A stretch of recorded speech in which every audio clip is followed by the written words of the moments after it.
Yeah, so we were looking to do something. My husband and I were looking to do something in the natural health space because that was the way we lived our lives already with our three children, and we always gravitated towards that. And so we looked into few different options, and then we started to research a lot about the gut microbiome. And this was shortly after the Human Microbiome Project was launched by the National Institutes of Health, told us more about the gut than we ever knew before.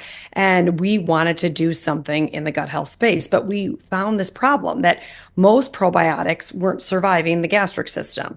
And so, through being at the right place, through my husband's naturopathic physician and a research microbiologist, we were able to license these incredible spore-based strains from London University from Dr. Simon Cutting.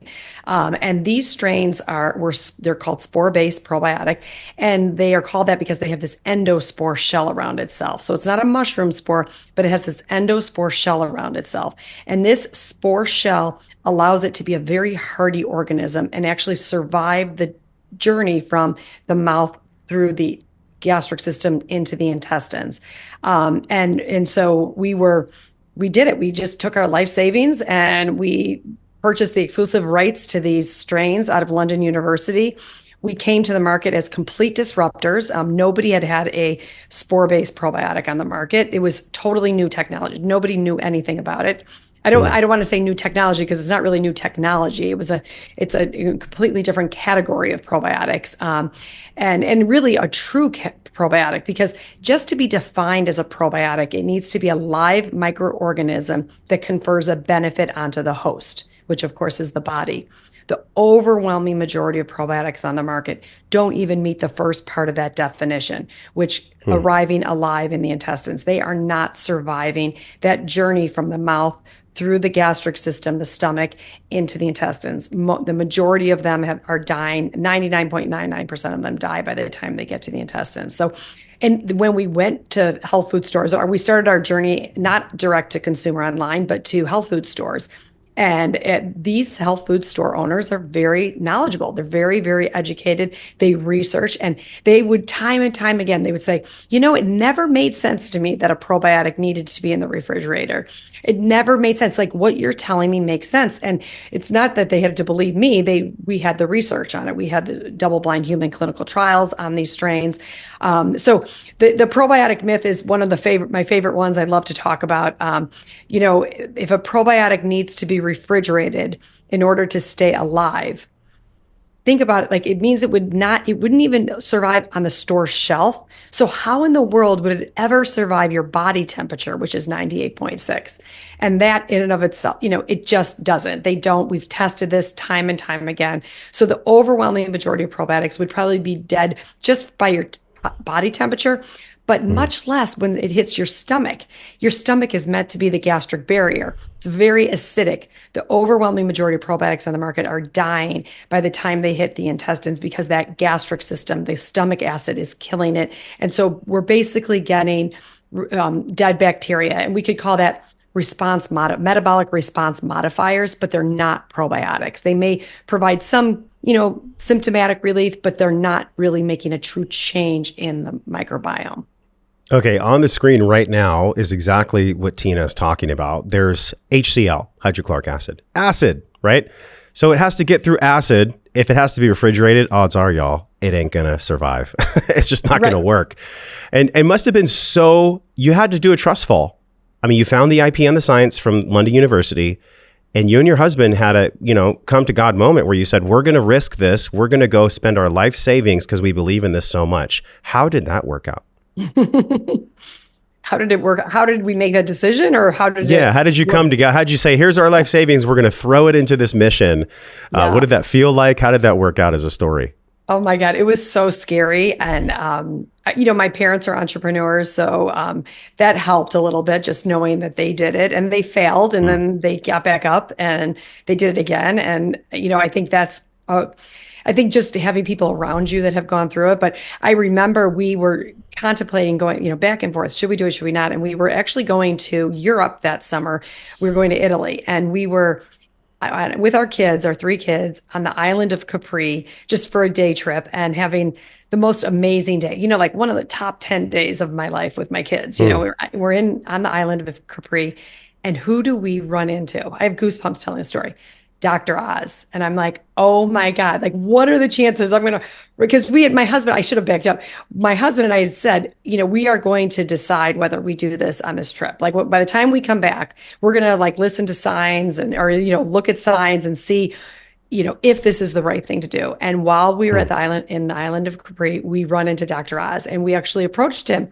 And he was very nice, very, very kind. And I'm like, I'm so sorry to bother you, but I told him what we were doing. He just, he didn't know anything about spore-based probiotics at the time, but he was like, gut health is so critical right now. What a great mission you're on. And he was super encouraging and all that. So we just, at that moment, we made the decision. We are moving forward with this. It was a pretty good sign. That's a serious breadcrumb from God right there, meeting Dr. Oz on a vacation. Yeah, I Come agree. on. Yes, I agree. Oh my gosh. Okay, let's get into the science because, I love science and I love spirit. I think that, like Dispenza says, unless you attach emotion to a thought or to an intention, it really doesn't make sense and it really never comes to much. So the emotion behind what you're doing is pretty clear. I mean, you believe in this so much, you were willing to risk everything. And then you got this huge sign, this huge guidepost. So the science is really powerful because otherwise you wouldn't have risked it all. The survival, the stability of the spore-based probiotics.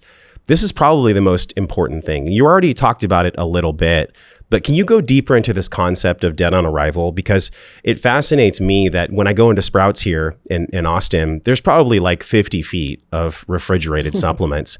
And what people don't know may be actually harming them, and it's definitely making them waste money. Talk about that a little bit more. I think this is one of the biggest points about spore-based.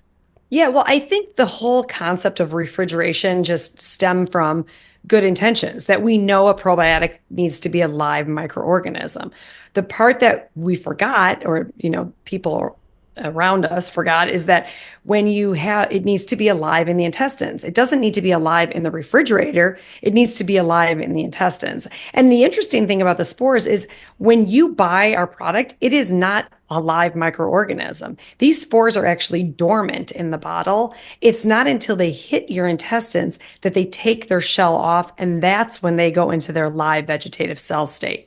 And I think even backing up further is our ancestors used to get these spores every day off the land. Our soil was teeming with this very good bacteria. These spore-based probiotics or spore-based strains were actually in the soil. So our ancestors used to eat off the land. They would eat roots and tubers off the land, and they would get these microorganisms from the soil. We just don't have that anymore in our soil. I mean, obviously our soil is so depleted of nutrients, so depleted of all these important microorganisms. And so it's just important to know when they were in the soil, they were actually dormant, and it's not till our ancestors we used to eat them that they would become alive. They wouldn't become alive until they hit the intestines. These are very intelligent microorganisms. Bacteria are very intelligent organisms, and they know they hit the intestines, and that's when their shell comes off, and that's when they go into their live vegetative cell state. And the whole concept of a probiotic, we never got lactobacillus and bifidobacterium strains through our environment, through evolution. So lactobacillus and bifidobacterium strains are the majority of strains we're going to find on the market. If you go to the refrigerator section, that's what you're going to see. We purposely did not use those strains because the only time we were inoculated with this lactobacillus and bifidobacterium strains is through vaginal childbirth and close skin to skin contact and breastfeeding. We did not get lactobacillus and bifidobacterium from our environment and our soil. So, I mean, a lot of times I just like to go back to evolution and the way we evolved.